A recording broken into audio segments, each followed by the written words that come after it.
اللي مع الكون اللي احنا قلناها من شويه. تمام تمام. صح كده؟ ممكن طبعا ان احنا يعني نفسر الكلام بالاسلوب ده. مم. هو الكتاب ده كتاب جميل وهينزل ان شاء الله قريب جدا. ده ترجمه يعني مين؟ ده ترجمة، هو حقيقة ده فريلانسر عمل لنا الترجمة لهذا الكتاب. مم. أنا مش متذكرة اسمه الحقيقة. مم. آه، طيب ده اللي لسه هيطرح، ده هنشوفه في اللي معرض لسه الكتاب هيطرح مثلا او حاجه زي كده. بإذن الله. في كتاب تاني اسمه أسرار الحيوية والجمال والرجولة. اه ده كتاب برضه هينزل إن شاء الله في معرض الكتاب. ده كتاب بيتكلم عن الكيمياء، عن الكيمياء بتاعة المنتجات اللي موجودة في السوق. الله. ده فده كتاب يعني فده جميل. فده كتاب يعني كتاب جميل جدا. اه كل تشابتر حضرتك بتجري فيه بسرعة جدا. اه المعلومات اللي فيه بسيطة. مم. وفي نفس الوقت بيفهمنا المنتجات دي يعني ايه حكايتها، يعني ايه الكيمياء اللي وراها. و يعني مثلا المنتجات اللي بيستخدمها الرجال، حضرتك واضح ان هو كتاب الرجال والنساء. الكتاب ده الكفر بتاعه اه الانجليزي اه نازل عليه ليبستيك. عليه لبستك. اه تمام. احمر شفاه. شفاء. نعم. احمر شفاء. مم.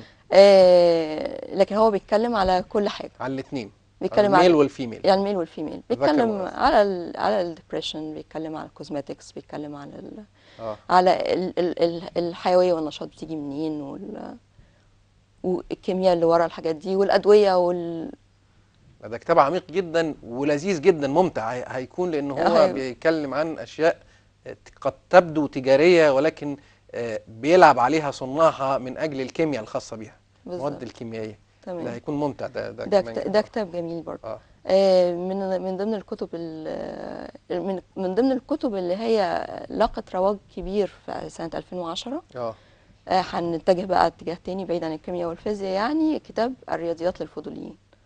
بس حضرتك يمكن بتقولي لنا كده عشان انت عامله عشان دكتوراه في انا الرياضيات عشان انا يعني. عامله دكتوراه في الرياضيات ممكن طبعا. الرياضيات بس للفضوليين. الرياضيات للفضوليين ده بيتكلم على اساسيات الرياضيات اه بطريقه مبسطه جدا. هي مستوى الرياضيات اللي فيها من ممكن حضرتك تقول ثانوي وجامعه، مم. مش beyond that. مم. ورغم ذلك الكتاب ده حصل، يعني ده اكتر كتاب مبيعا يعني عندي في الدار. اكتر كتاب. كان عليه اقبال شديد جدا من دول عربيه، وكان عليه اقبال كويس في مصر. المشاهد هيسألني مين القارئ اللي انتوا بتسعوا اليه؟ يعني هل هو مثلا الطالب اللي في كلية علوم، او في المرحلة الثانوية وفي الجامعة ايضا في كليات العلوم والطب والرياضة وحاجات زي كده، ولا الطالب العادي اللي في تجارة، ولا كمان المواطن المصري الشعبي خالص اللي هو يعني بيحب اللغة الشعبية؟ ما هو انت برضو بتقولي لي افكار قد تبدو علينا غريبة شوية، اه اللي هي هو بص حضرتك، هو الرياضيات احنا للفضوليين يعني مثلا.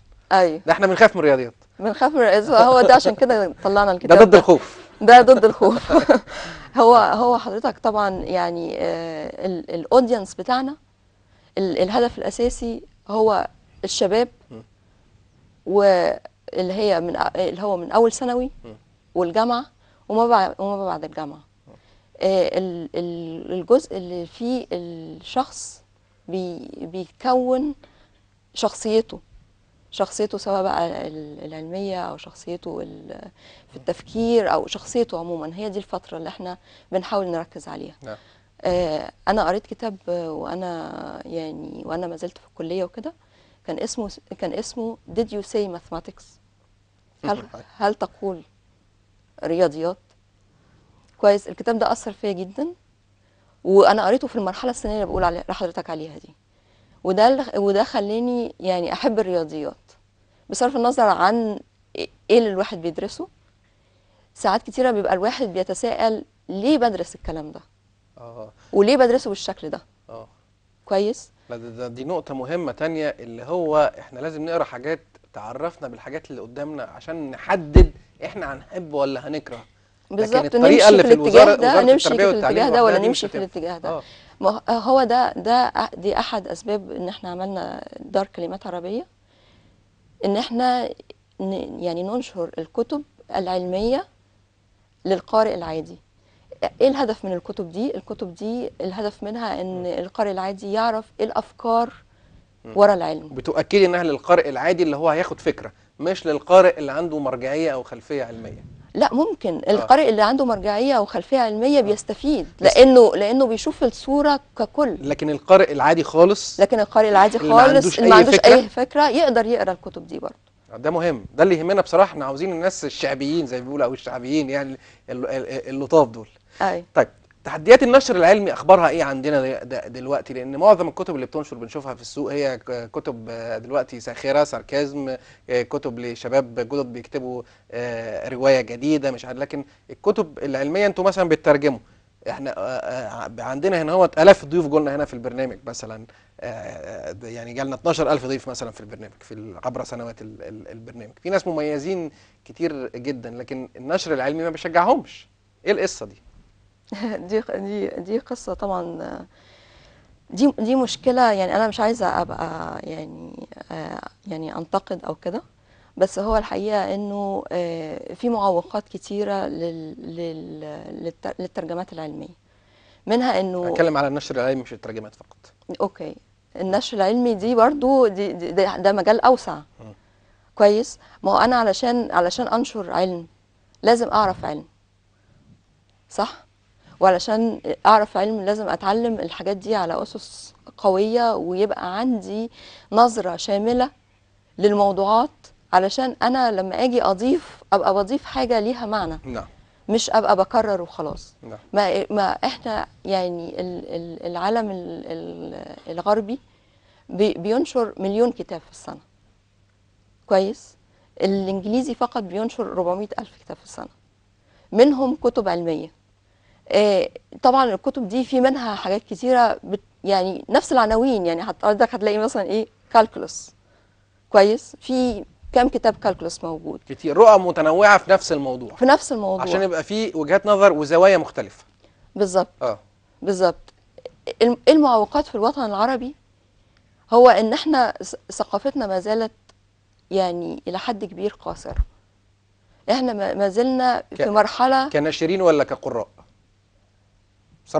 بصراحة الاثنين. لكن هنا المشكلة تبقى اكبر على الناشر، ان هو دوره تنويري هنا هو برضه. تمام. طب هل الكتاب العلمي ما بيكسبش؟ الكتاب العلمي ما بيكسبش. امال انتوا حضراتكم شغالين فيه ليه؟ شغالين فيه لان احنا يعني مقتنعين ان هو يعني هو ده الطريق، هو ده الطريق السليم لان الناس يعني مستوى تفكيرها. يعني انتوا مشروع غير ربحي مثلا؟ لا، احنا مشروع ربحي.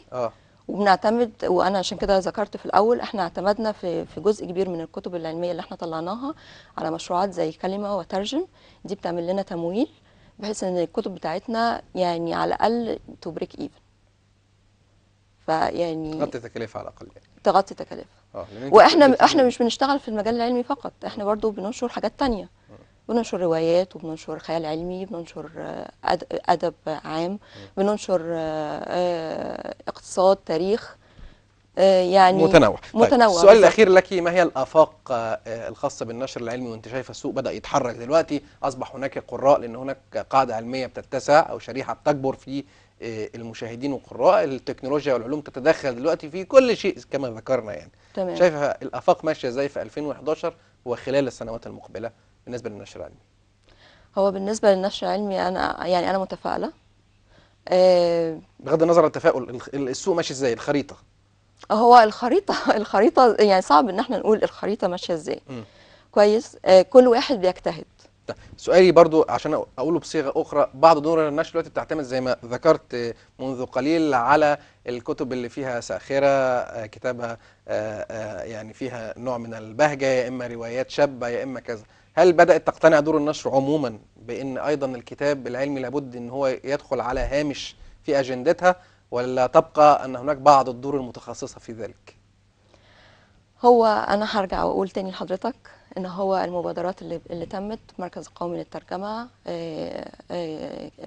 مؤسسه كلمه وترجم، وكان في كمان الهيئه العربيه للترجمه، المنظمه العربيه للترجمه. تمام. في بيروت.